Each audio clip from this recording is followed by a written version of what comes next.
Everyone knows about discrimination. Everyone also knows what kind of discrimination there is. Discrimination due to race, sex, age, sexual preference, etc.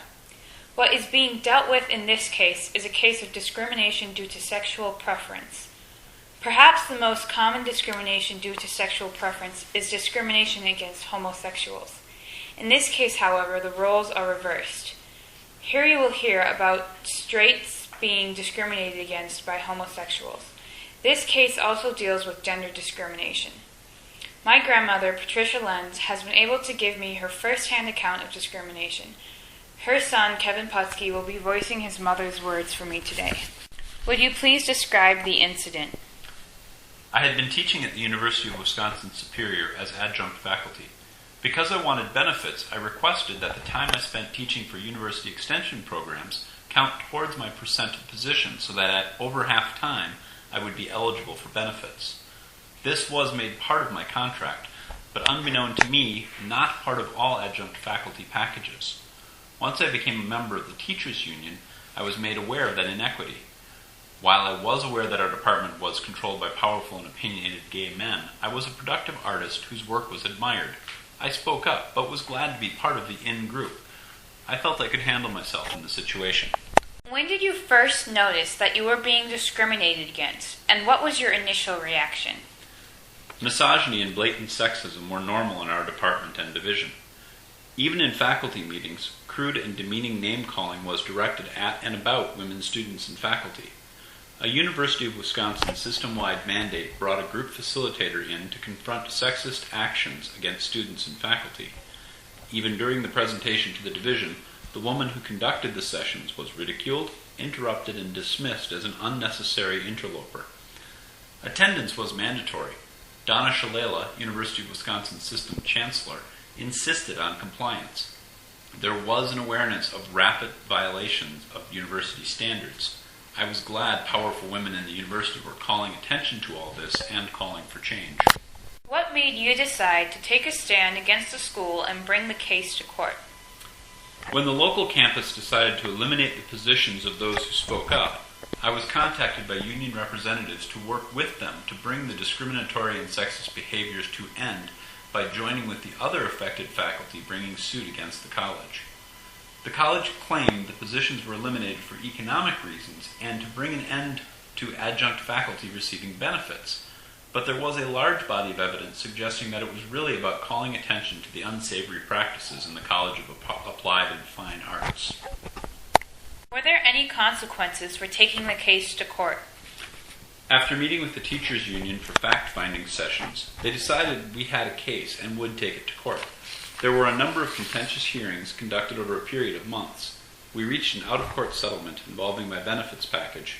Even though my position would not be reinstated, I no longer wanted to work there. How do you feel the experience has changed you? I knew I would never be able to get a recommendation from the department. This was the end of my university teaching career. Before I joined other faculty in an effort to enforce system-wide non-smoking regulations as well as sexist behavior and misogynist policies, we were all friends as well as co-workers. I lost friends and had no more contact with that art department. I have devoted more of my time to being an artist. The type of thing we did as an art department, even taking students to leather and chain gay bars in Chicago, allowing, or at least looking the other way to, drug and alcohol use on art trips, normalizing lasciviousness, etc., was done in the name of exposing geographically and socially parochial students to the art and possibilities of being an artist-free spirit. As a product of that culture, I believe I took advantage of preferential treatment. I was new and talented. This was all a distraction from good teaching, even in an art department. If you could relive this situation, would you have handled it any differently? I'm not sure. By paying more attention, it's possible I would have noticed young male students who transferred out because of sexual advances made by male colleagues.